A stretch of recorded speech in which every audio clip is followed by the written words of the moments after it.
What's going on? Welcome to the Rebuild Us podcast, and I'm your host, Corwin Watts, and I'm here with Janine, the beautiful Janine Madison. And today we're having a conversation that, actually, what's funny is we had this conversation today, recorded the whole thing. By the time I got home to upload that joint, it was gone. All of it. All 25 minutes of that conversation were gone. So we pretty much want to have that same conversation that we've had, for the most part, probably 3 or 4 times. In this particular episode, we're talking about dating and why I'm of the belief that dating is just flat out pointless. Whatever do you mean? Well, let me explain. Let me elaborate on what I mean by Please dating being elaborate. a very pointless exercise in futility. You know, if you just go back with me, just take a trip down memory lane. You hear it, right? There was a point in time. Well, actually, you're not that old. You're a youngin' too, right? You're a millennial. Stop playing. So we really can't go back that far. 3 years younger. We really, than you. I'm older. Respect your elders. But let's go back. Yes, sir. There was a time where we heard about dating from our grandfathers, our great grandfathers, and if you don't know those people, never then it heard was such. particularly on movies, right? Okay, there we go. But or we read about Now you're these speaking my stories. language. We read about these stories where men approach and women approach dating vastly different during those times.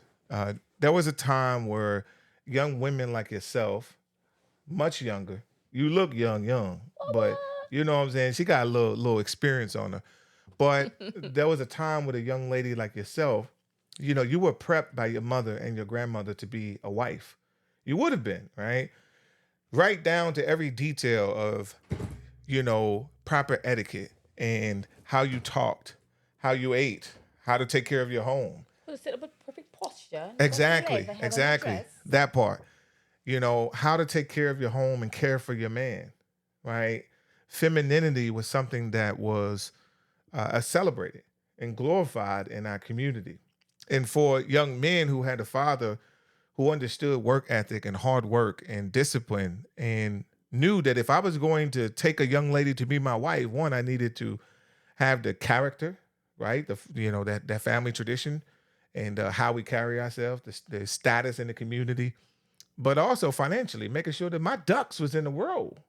You know what I'm saying? I had my ducats together because taking a wife was a costly thing, right? And at the very least, even if we didn't live above our means or had this high quality life, we lived a decent life. And I was able to care for that wife and for the potential children that we would have as a result of that. The other thing that was coveted from a young woman was her virginity, right? That was a prized possession, you know? That was something that she really, the idea that you would have been with somebody else before I would have married you, you wouldn't even been in contention, right? You would agree with that? Yeah. Right. So times have changed, but we approach dating, for the most part, what I'm saying is we approach dating from the perspective that, from a biblical context, he who findeth a wife findeth a good thing. So I was looking for a wife and you were already prepared to be a wife. And that's a slap in the face to today's culture where they talk like, you hear people say things like, he wants you to these wifely duties, but he ain't marrying you.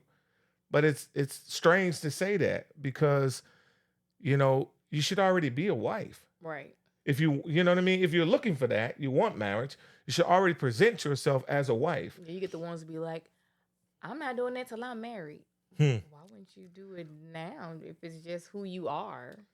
Because it's not who they are. I feel like it's you facade. married, now you just doing it because you married. Out of convenience. Right. And when it's no longer convenient and it doesn't suit you anymore, You're going to stop doing it. then you're going to stop doing it. Cause conflict. It causes many conflicts. And so men are not functioning in the capacity that we used to function in, and our women are not doing that either.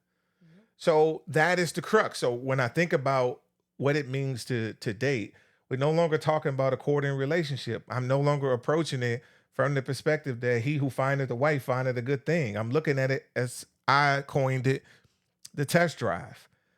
I like what I like. I want to try what I see. And if you're going to get that to me, I'm going to take it. Yeah. Right. And then for some women, not all, but they are approaching it from a very superficial way as well. They looking at what they can get out of him, right? How he looks. They worrying about his anatomy. They worrying about all these other things that don't build toward the long-term success of that relationship, because 90% of relationships fail. 50% of marriages fail. So we pretty much are cycling the same individuals. Now, after saying all of that, I have come to the conclusion that it is not dating in and of itself. It is the idea that our mindset has changed. Our culture has flipped. It is eroding, if you will. And so therefore, dating is pointless in these modern times, considering the culture of our music, of how we approach one another, the test drive mentality. It is jaw dropping to hear women say, I need to try that before I buy that. Right. So what say you? Well, I was going to ask, what do you mean by dating is pointless? But you just broke it all the way down. Hey, And so when you put you're it like welcome. that, it actually does sound like dating is pointless. Might as well just not even put no title on it. Mm, If you not like you said, courting, what we doing? right. We about to get in this. We about to shack up for what, 3, 4, 5 years. Then the woman at some point gonna be, why you not marry me? And like you said previously, like not in this conversation, but men know what they want. They do, for sure. They I don't believe they that. don't wait 3 or 4 or 5 years. They typically know, like you said, in the first 6 months. Is it that what you said? Yeah, I mean, no, Men I usually wouldn't. know. I would say men know right away, Oh, right immediately. away. Yeah, I mean, it might not arrive. They might not come to the conclusion that she is going to be my wife within Mm-hmm. the first couple weeks or first couple months. But what you do know is how serious I can take this particular person, Right. right? Because this person has already established who their character is. I'm seeing it for myself. I'm seeing it play out. So not just what you say, but I'm aligning that with your actions. And based on that, I can determine whether or not you're going to be a good fit for me. Right. And so I think many of us, it's funny. And I'm glad you mentioned that, because there is a dating app that talks about it all starts with the swipe right. But the reality is that it starts with the right questions. Right. And many of us don't know the right questions. And that's why we find ourselves in this predicament, where we're involved with somebody and now we've already consummated our relationship. Sex is already involved, and that in and of itself is a drug. Would you agree with that? Of course. The dopamine, all of the feelings that we feel, you drugged. That's not love. And so if you're not careful, and so now you place yourself in this position where I can't, or I don't want to leave this person alone, who are showing these red flags and signs that we won't have a productive relationship. Instead, we stay in it and we think that we can change the person.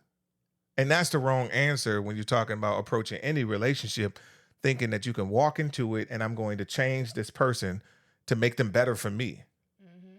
So the reality is that person has to want to change, That part. or they will ultimately grow to resent you. 'Cause I was gonna say I feel like you can't mold people, but they have to want to change, is what, like you just said. Well, let me say it this way. I think a man who you're attempting to change may be more resentful than a woman who you change. Yeah. Because I'm of the belief that a man approaching his relationship when he is healthy and she is healthy, there is some growth that takes place on both sides. But a man who is taking the lead can mold his woman into the person that he would like her to be for him. Now, again, I say that with a Right, caveat. because not all men want to be providers and protectors. Right. And there we Some go. men okay with their woman just providing and doing the And they are. protecting. And they are. So we all aren't built the same, and even for myself, I had Some no men frame just of reference. content with doing 50-50. Some men are. I'm hearing it more and more that these men are saying, "Hey, listen, we share. Let's go half on this." That's weird to me. It's weird to me to hear men say that, to approach it from that perspective. But that further tells me that we are moving further and further away from our great grandfathers, further and further away from God's design of relationships. And for those who don't have much of a faith orientation with this, they don't approach it from that perspective. You know, it still should be alarming that the dynamics of a relationship are further eroding. I feel it's eroding, and I think the numbers bear that out to say that relationships are eroding. I put a post on Instagram where these individuals in some European country were trying to break down this wall, but they couldn't get through. And I said, could you imagine if relationships were this strong? That was the Mm-hmm. post. And somebody responded back simply, no. Right. Like, and I say, well, that's proof positive right there. This that times have changed, that we can't even imagine a relationship being solid. We can't imagine a relationship that can withstand the barrage of, attacks that you're going, external attacks that you're going to find, rather that be social media, friends, family, you know, external forces that are trying to divide us. It is consistent, and it is all powerful. Mm-hmm. And if you don't have the mindset, you don't have the emotional intelligence to withstand. And this is, myself as failed in many relationships, understand this now more than anything. Relationships, in order for them to be successful and to work, you need two healthy individuals, not one trying to make it through and the other one doing what they're doing. You need two individuals who are healthy, who are consistent and striving for the same goal. Yes, I agree. Not willing to give up because it's easy to give up. Very It's easy hard to give to up. stay and work on it. Yeah. I mean, and again, we're not seeing that. That's not the No. model that's being represented in our household. 70%, or if not, the number hasn't changed. 70+% of our household are single family households, single mothers. Where do you get that frame of reference? I know personally growing up, my mother having different men come in and out of our lives. I didn't see that. I saw disrespect. I saw violence. I didn't see a healthy, loving relationship. Right. So how do we shape that? Where do we get that information Like that, from? where do we get these values Where do we get the from? values from I that know you had says, asked me a while ago, like why do we call things cheating when like a person cheat? Like why is that Mhm, cheating? right? Like who said that was cheating? And I'm like, that's deep. Yeah. Just go off what you heard. Now what you just don't know. Just saying what we already heard our whole life. So we've been programmed to think Pretty much. about relationships from the perspective that we do. And I wouldn't necessarily like go for it and call it cheating now that we had that conversation. It's more so it's like we didn't have a discussion about it. Well, But I then mean, also if you got that leader, that provider, that protector, then you should just know. yeah, I definitely believe that there's a conversation that need to be had for those who step out of that relationships. I think men are naturally led by sex and The temptation. and the temptation and seeing beautiful things and wanting it, beautiful women and wanting that. And it's very difficult because we are territorial by nature Yeah. and we want what's ours. And And that so, goes back to the things what you said, like ask those questions. Maybe those men need to ask themselves those questions in their head. Like, is this person worth possibly losing what I have it on? well, that's always going to be true for anybody, any person who is Yeah. going to And step then out if on they their say yeah, relationship. then it's like, well, if they still do it, it's like they said they don't care if they lose it in my head. Well, that may be true, but again, it goes back to that. That's you need to have a conversation surrounding that, because if I'm ready personally, if I'm ready to step out, and that's the person I'm willing to risk it all for, then that tells me that relationship that you're currently in was already on the rocks and it should have ended a long time ago. So that leads me to another question, which is, why do we hold on to those relationships that we know we shouldn't? But It takes you back to what you said earlier. We always think we can fix people. well, sometimes we stay in these relationships when we know we should walk away and we stop trying to fix them. We get to a place where we realize that they are who they are and they're not going to change for me. They're not willing to change for themselves. Or maybe they don't even realize that there is a problem within themselves. And that's where the introspection comes in that. And so many people lack introspection. They Yeah. don't have that. I've witnessed it firsthand. I've seen so many people consistently blame the other person for all the woes in their Yep. relationships and in their life, and not come to the understanding that, hey, listen, I'm the one who made these decisions. Right. I'm the cause of this. So many people don't have that. So Well, to answer your question, we stay because we naturally selfish. yeah, If we I if we think it's a probably combination we of it probably though. put in the time, like, oh no, I've been with you for 3 years. Mm. I put up with this, I put up with that. Like you not gonna leave me now. I'm not letting you go. You not gonna let another woman get this. Come and get the man that I'm trying to create. That's how we feel like we creating the man, building the man. I've heard it many, many times. I've did a podcast with somebody who sat in this chair who said the same thing. That women marry for the potential of the man. And I think it's still jarring for me to still hear it even now because again, we should not approach a relationship from the perspective that I can change this person or I built this person up and he or she belongs to me. I believe that if we ask the right questions from the very beginning, we can solve 80 to 90% of the problems that we run into in relationships to begin with. I agree. And then most importantly, as I know all too well, and I'm understanding more and more day to day that, you know, having emotional intelligence is the best thing that you can do for yourself. Understanding the crux of the problems that you've had and why the insecurities exist, where the selfishness comes from. Don't get me wrong, selfishness is a natural thing for us, right? As human beings in general. The Bible even talks about the crux of all our quarrels is selfishness. So we're naturally selfish. But I think being introspective enough to say, I know that I'm selfish. I know when I'm being selfish. Why am I being selfish right now? Or, whatever the issue may arise, identifying the part that you play in that and how you could fix it. But let me go back. And it's still, like I said, it comes down to the crux of it, understanding where your problems lie and fixing those. So now when I get in a relationship, I can identify the things that are problematic that I know will be potentially problematic for us. Barriers to me, things that would cross boundaries that I have, those would be red flags and questions that I need to ask, and that I can stop it before we even get to that place. Mm-hmm. And a lot of times we don't. And like I said, especially when we add sex into the mix, it complicates the situation. So we got to learn how to, and what I always say, Ask men those tough especially, questions in the ask the beginning. tough questions. And then for men, we need to take sex off the table. People probably like, what he on right now? But it's true because even for us as sexual beings, and that desire is strong for a lot of us, but it still complicates the situation. Not just for you. You might be strong. That man may be strong enough to withstand and can go on to the next person. Because we can be and care for multiple women, right? Or we can not care for a person and it only be about sex, Mm-hmm. right? But for the woman that you're about to engage with, that might not be the case for her. That may be extremely important to her. The fact that she's given herself and her body, her time, her mind to this man as she lay down with him can have great consequences if we play with it. Yeah.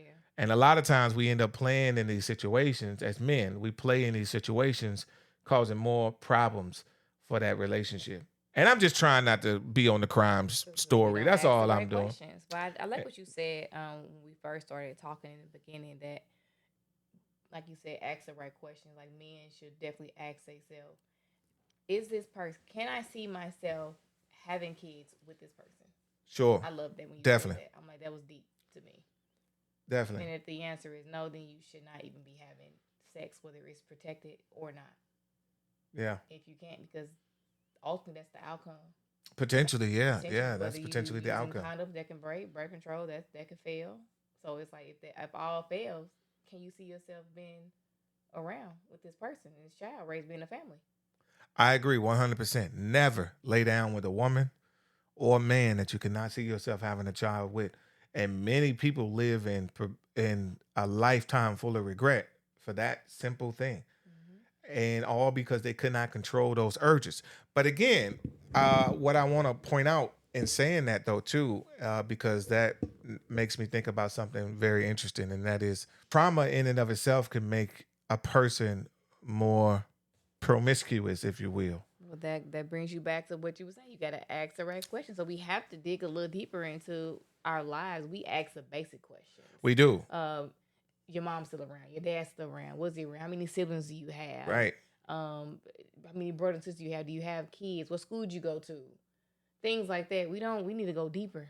Absolutely. Were you touched as a kid? And it get real touchy. And people get real defensive about those topics too. Asking the right questions, but a lot of times people don't know the right questions to ask. Yes. And what I would suggest and what I believe is that we have to solve the greatest problem, which is within ourselves. Mm-hmm. And once we solve the greatest problem of why we suffer ourselves, then we are better equipped to be able to ask that person the question who's coming into our life. Yes. And also get the help too. And get the help, right? And that comes with it. Once you solving that problem, a lot of times, if not majority of the time, requires you to get outside assistance.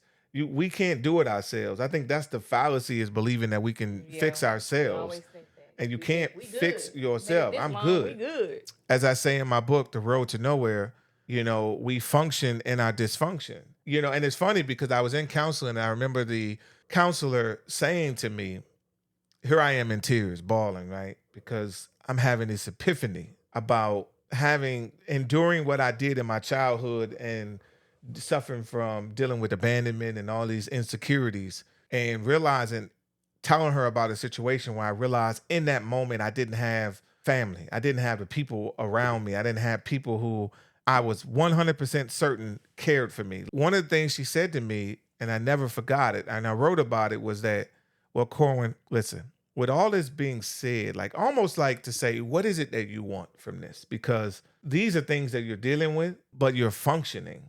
It's working for you, right? Because I'm extremely motivated. But it's through those trials and tribulations that's catapulted me through, being told from as early as I can remember at 15, 16 years old that I would be a failure.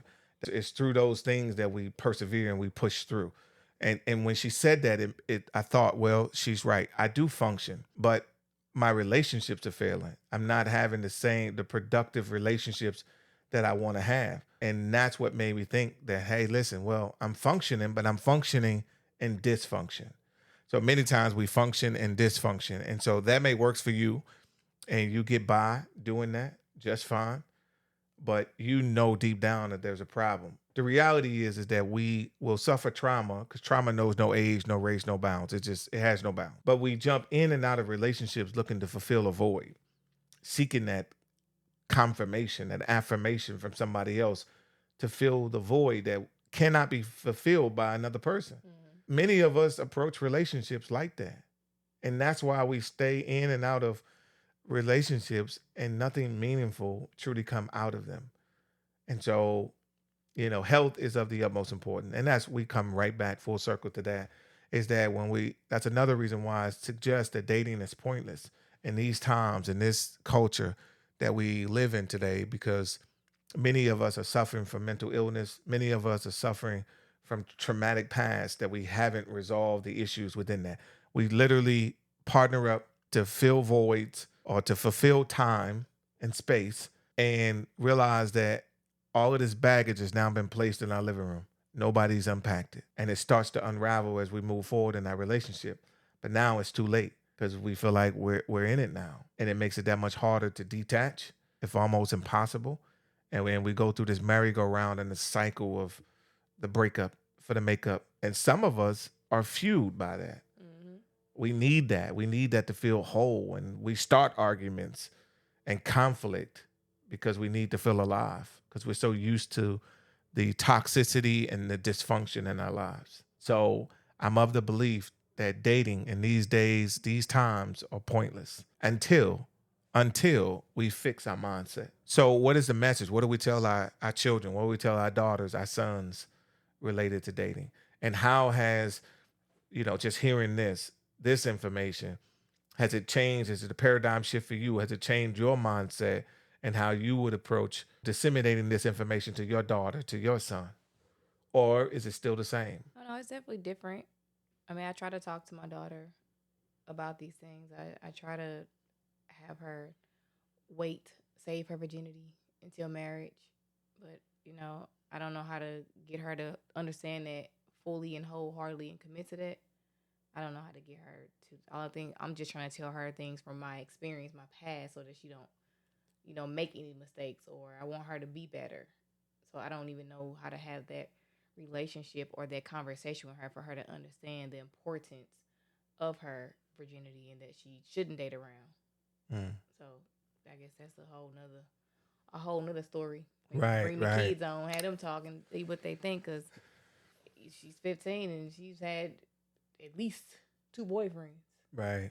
That's a challenge, and that's a challenge trying to speak to children, because I know when I was a young person, you couldn't tell me anything. So to probably answer your question is, I don't really think as much you can say to children.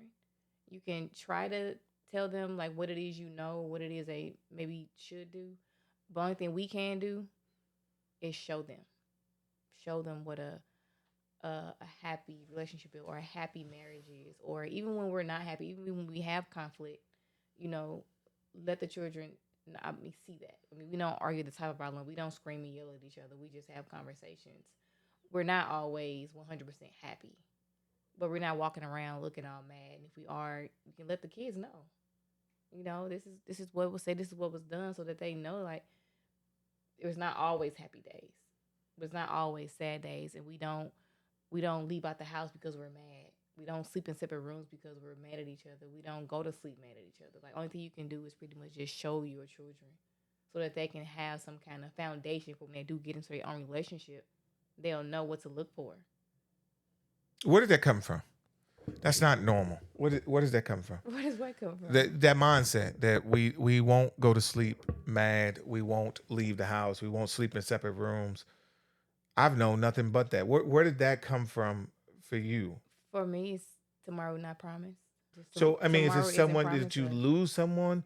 Is it just having the knowledge of just knowing that that is the It's case? just having the knowledge of knowing that tomorrow isn't promised. It's just knowing close people in my life that went to sleep and didn't wake up. So there was actual loss, and that was really the I mean, precipice not for for. me though. It's just like my mom best friend. They was just hanging out like a day, and then the next day she get a call from her husband saying that she passed in her sleep.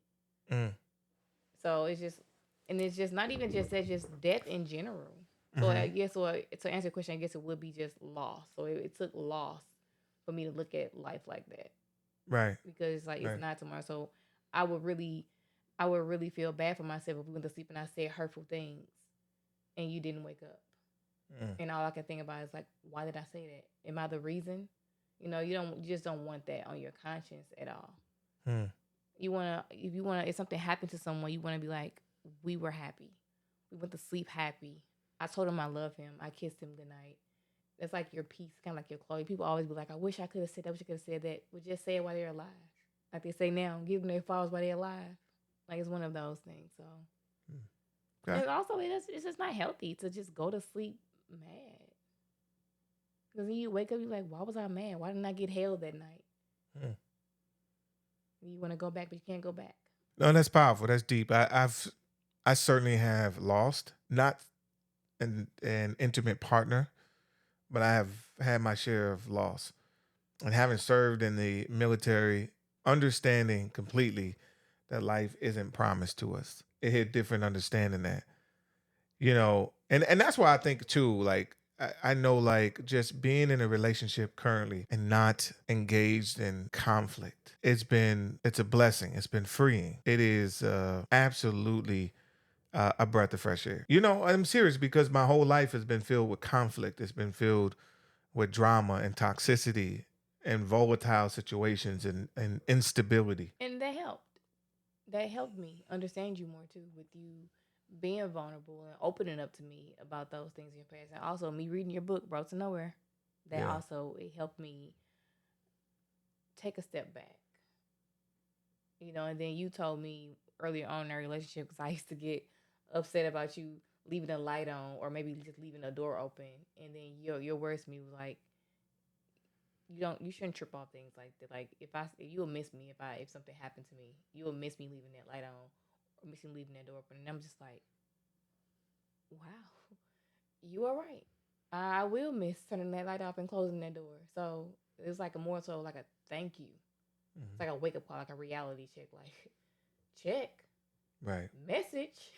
And in no way, and I want to point that out because I can imagine people yelling like, it's manipulation. It's like, Oh no, no, it's definitely not that. It's just well, it's true stories. I was like, it's just a light switch. You no, saw no, it no. But on, let turn me it let me off. say it though, because there are some people who could manipulate that situation. They could very well make that statement, and it's all in the to have the desired effect of not having to change the things that bother you. But there are some things that are just trivial. It's like, really, like you really are tripping. And we're talking about trivial things like, okay, I made a mistake and I left the light on leaving the bathroom. Those are things that can be corrected. and over time. But those are not things that should get your blood pressure up Right. to the point where you're so upset with the person that you can't function, or that you're questioning whether or not this person is a good connection with you. Right. You know what I mean? So that shouldn't exist. I definitely was questioning. I'm just like, you know what? This is why I just say I was fine by myself because my light Right. stayed off and my door stayed Right. closed. My electric bill was lower until you came along. But It no, that's wasn't real even talk. about the bill. It was just like I don't have to deal with that. Like I I know if I know. came in the room and the light was off, I know to turn the light back off when I leave the room. You know, I don't know. It's just like it's not even how I was raised. It's just like it just makes sense. It Like you wouldn't does. leave the refrigerator door open if it was like why would you do that? Right. So it's the same to me. Like you walk into a room and the door was closed. Why you leave the door open? Yeah. Like close it back. I got you. But again, it's definitely not something for me that I would allow my blood pressure to be raised over. Just knowing that, but that's also from my experience of being deployed, being overseas multiple times, experiencing loss, and then realizing the bigger picture. Right. And when you've been in a situation like I have, where you haven't had that family and you've seen nothing but abandonment and isolation, and when you do have somebody in that solid connection, it's not worth risking over the most trivial, Solid mundane connection. things. Solid connections, without a doubt. Mm-hmm. So that's what it was for me. But again, I think what with all of this conversation that we have and related to relationships, and how that goes back to that dating experience, and why I believe that in these modern times, dating is pointless. And it's because a lot of us are not willing, we're not doing the work on ourselves. And so it still comes back to that. It is, I cannot stress enough the importance of doing the work on yourself first. And it's a lifetime thing. When I look back over my life and everything that I've endured in my life, this isn't something that can be fixed overnight. This isn't something that's going to be fixed in a couple of years. Right. This is consistent work of challenging myself to be a better version. And I have setbacks, but there is beauty in finding a person, a partner who is patient and loving. There is so much beauty in that. And when you find it, hold on to it. You want to make sure that you do the work on yourself. And for me, it's like, okay, I know that there's still work to be done to be the best version for my family, for this woman. And that's a challenge because, again, naturally selfish, naturally isolated, naturally defensive. My life has created this concoction of all of these things that that can be and will be a detriment in the relationship if I allow them to go unchecked. And so it's so important to change the recipe, to get a better result. And that's what I'm doing every day. And I think everybody can benefit from taking a look at those ingredients, what they're made of, and make sure that it is in line with their goals and where they want to be and the kind of relationships that they want to have, and to make sure that they're not bouncing around from one partner to the next, one marriage to the next consistently. You gotta fix it, whether it's you or whether it's them. You still have to fix it No doubt, no doubt. and stay. Stop leaving relationships so soon because you feel like you can do bad all by yourself. That's how people have. That's the mentality people have nowadays. I can do better by myself, but why wouldn't you just work on it? People leave in marriages, 10-year marriages, 20-year marriages, for little things, Well, it's big to them. little little things that make up a big thing. Sure. Lots of little things that are big now. Yeah. But only because we didn't talk about it, or they didn't talk about it in that moment. Or maybe not that moment. Wait the next day, but it just don't get talked about. It just gets swept under the rug, and it just in their head, just sitting there. Things they don't like, and it just builds up. Yeah, small problems snowball for sure. In relationships. You have to stay. Both people have to say, "We're gonna stay. We're gonna work this out, no matter what," and mean it wholeheartedly. You should only leave a relationship if you're getting beat on, or that person is a pedophile or something. Well, I ain't gonna name all the reasons that you should leave. I mean, there are many, but what I will say is this: we will find a reason to leave, and that reason to that person for leaving is valid to them. So what I will say is understand who you are, and that's why I always go back to this: have the ability to look within yourself, to know who you are, what your values are, especially if you have experienced trauma in your life, you have experienced great hardship in your life. It is that much more important that you seek the help that you need, and you can't do it alone. You need to bring in outside resources for people to assist you in solving this problem. And I believe that if we all did that, we all were more open to have the conversation about our insecurities, the deep Mm-hmm. insecurities that we have. If we were more open to have that conversation, to understand, listen, I stayed because I was fearful of that I couldn't find anybody better. I stayed because I didn't think I deserved better. I stayed because nobody else is going to love me. These are deep things that people are experiencing right now in a relationship. Mm-hmm. These are deep things that people feel before they get into the next relationship. So they get into it hoping to fulfill those voids and thereby avoiding asking the tough questions, avoiding what's obvious right in front of them, the red flags. They avoid them because I rather have that now than be alone. And then fast forward months, years later, you've wasted time. You wasted all this time when you look back, and now it's gotten worse. And now you're prepared to leave, but you could have avoided that heartache ahead of time. Mm-hmm. So we have to fix ourselves. That is underneath everything. We can talk about culture. We could talk about dating. We could talk about, what social media has done to our self-image and the addiction that causes us to neglect our partners because we spend more time on that, on social media and our devices, than we do looking in the faces of the people that we love and care about. It's going to always come back, and it starts with who we are inside and then fixing that. And then if we can both fix that and we want to do the work on it, a relationship can endure. It can endure because now we open and we can tell each other those deep thoughts and what we're feeling. Yeah. We can tell when you get that little tingly feeling and you feeling, ooh, I'm feeling like something. Oh, this person made me feel this way last night. And be able to have that conversation. And it might be tough. You don't want to hear it, but you can have it. Yeah. That open, honest conversation. And we can navigate it. At least that's my take on it all. And we have that. No doubt. My dog. That's my dog. So, final thoughts. Give me your final thought. Oh, before we go there, man, what you wearing? What you wearing? You look good in it. You look good in it. What that is? What that is? This is your ex still has your key rekey Mm. course. Okay. Tell me about that. I learned how to rekey.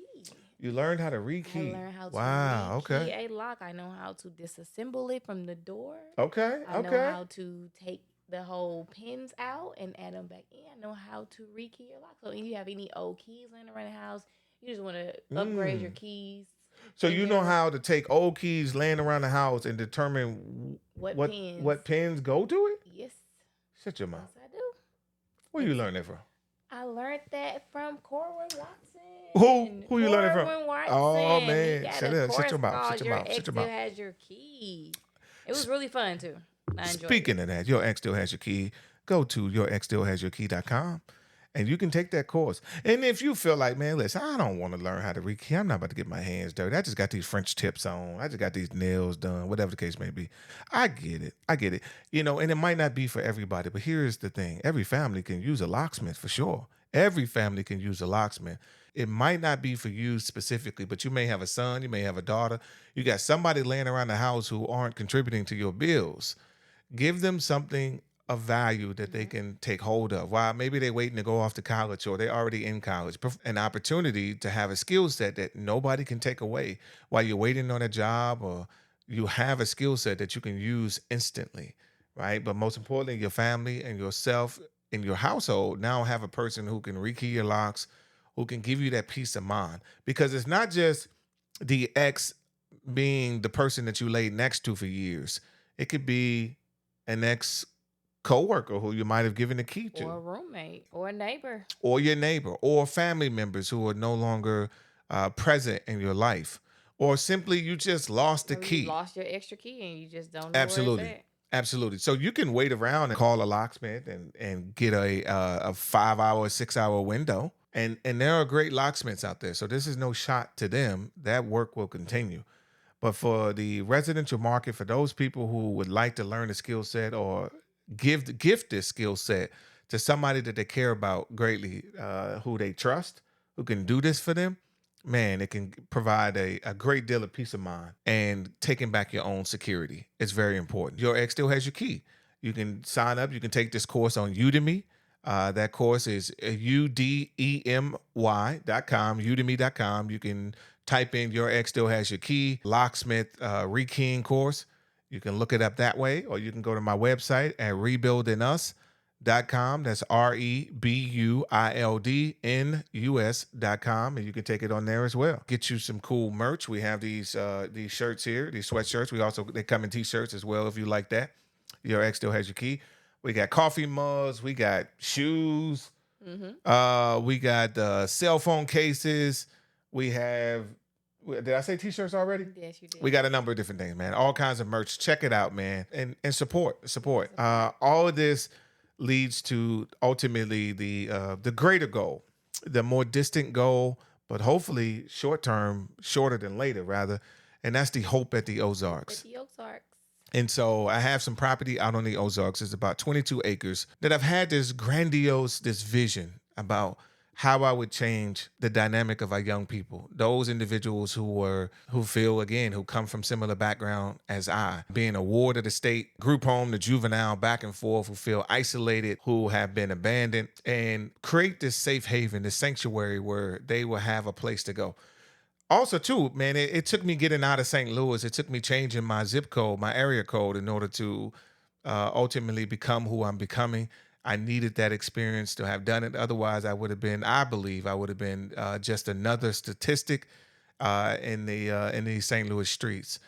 And so having an opportunity to get away, changed my life. And I believe more than sometimes I even realize. But the hope at the Ozarks now give people that sanctuary that they'll go to. So we're talking about a lake that we're putting out there. We're talking about ATV trails and barn dominiums, potentially a restaurant for them to eat, a community center where they can learn and acquire skills like locksmithing, electrician, carpentry, plumbing. Again, not pushing these trades, but I believe wholeheartedly that our youth can benefit greatly from having a skill set that nobody can take away. A skill set that allows them to work a job and have a peace of mind to know that they can have their destiny in their own hands and do something with their lives that way, while also pushing for those doctors and lawyers and those kinds of professions that we want our young people to come out and do. But most importantly, despite all of that, and with all of that being said, the sanctuary is designed to give what I hope for is to have them there and have around the clock 24/7 mental health counseling. A lot of us, we don't talk about it. We're afraid to talk about mental health, but it is a serious and it's a real issue.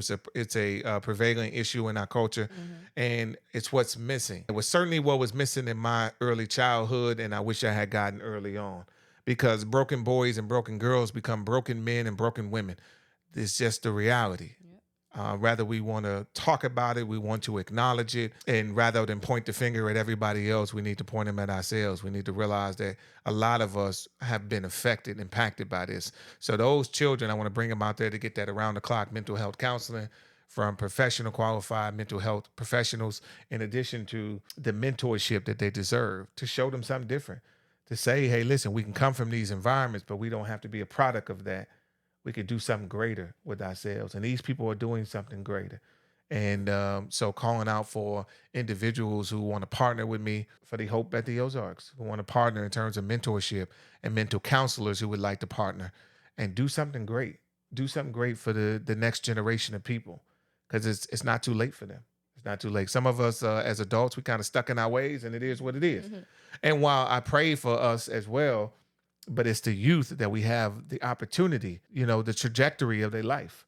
So mental health counseling, mentorship, ATV trails, obstacle courses, fitness, mind, body, and soul. From what we eat to gardening to learning how to be productive and take care of ourselves, to be independent. This is what the Hope at the Ozarks is all about. In addition to that, because I believe in relationships, the other part of that goal is to see, with these barn dominiums that go out there, is to see marriage retreats, to see premarital retreats. You don't hear about that much. Premarital retreats with no sex. Could you imagine? But to have these people come out there, man, and walk them through and see people who have been married and productive. Because there's some great relationships out there. There's some people out there who've been married for a long time, who has the secret, who who would like to share that information. So again, for those people who have been married a long time, I would like to add you onto that list for you to be able to mentor to those people who are thinking about being married, or those who have been married but struggling in their relationship, who can offer that to them, who can offer them a little bit of wisdom and hope for the future in their relationship. And that's that in a nutshell. So you can donate to the cause, on my website at rebuildingus.com. That's rebuildinus.com. You can go on there, you can go to the donate page, and you can donate what you can to help rebuild. That money goes into trust. Every single dime of that will go toward rebuilding that property. I'm not worrying about, there's no ego involved. I'm not worrying about those who want to partner, and you want your name on a trail, put your name on a trail. You want your name on a building, we'll put your name on the building. None of that matters to me. What matters to me is having the impact, real positive change on the next generation of people. So everything you buy in terms of merchandise, 20% of everything that you purchase from the Shopify store, from my website, would also go into trust, and that will go towards the Hope at the Ozarks to build that out. And so I'm really excited about this. This is my life mission. This is what I want to do. This is what I need to do. I can't think of a greater impact that I can have. I can do movies, and I will do movies. We're working on a documentary, Double the Trouble, A Journey with Twins. And so with yours truly, Janine Madison, we're working on a documentary now about that life and dealing with, the day-to-day aspects of raising children, two at the same time, little people, not 6 years apart, but right there, grew up together. One needs you, one sleep, both up, one sleep, both up again. One got to feed. The other one, you think had enough, but they want to play, right? 6 a.m, one want to talk. You know what I mean? So dealing with that, while also dealing with the own internal personal struggles, while also dealing with living in a practically an unfinished house and trying to get that together, while also trying to build a business. And so it's all kinds of conflicts rolled into that documentary. We put part of it out, just a little snippet on Instagram. You can find that at Corwin T. Watson. You can check on my Instagram and take a look over there. Or you can look at Facebook. I think I put it on Facebook as well. Facebook. And on Janine Instagram at Janine Madison.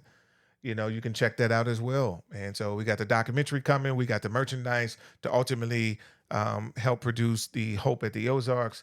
We have the course, and this is just one of many courses that we will produce under the Rebuild Us Media brand. And man, I'm just really excited. I am too. I'm excited for everything that this company will do and can do. Yeah, I'm ecstatic for. So again, support us, support. And you'll find something on the website for somebody, certainly the course. Like I said, if you got a little nephew, son, daughter who needs something to do, something productive, why not? Teach them how to rekey locks. I got another course coming called the 7-Day Author Blueprint. Teach you how to write books. As an author myself, I've made my daughters, all three of my daughters, I made them authors. But anyway, so that's that. So I got a lot of great things coming under the Rebuild Us LLC brand. And, from films to more publishing to the publishing company, Rebuild Us Kids, a lot of great things. That's pretty much it. You got anything you want to close with? Anything you want to add? Yeah. What you got to add? I just want to know, people's thoughts on what they thought about the podcast. Do you think dating is pointless? How do you feel about that? I want to know some feedback. I like some questions. Feedback for sure. What has your experience been like with dating? Have you, they say Pew Research, I believe over 55% of women suggest that dating is problem. It's not the same, that they rather not date. I want to know why. Why do you rather not date? Yeah, it could be a simple fix. It could be you. And is that changing? Is that statistic wrong? What has your experience been like with dating? We want to know the good, the bad, the even uglier. We want to know. Let's help each other. Let's help each other move forward and rebuild us. That's what I'm talking about. So anyway, I want to shout out to Janine Madison. I appreciate you doing this podcast. No problem. We'll be back. We'll be back with more episodes. Thank you. Stay encouraged. Stay motivated.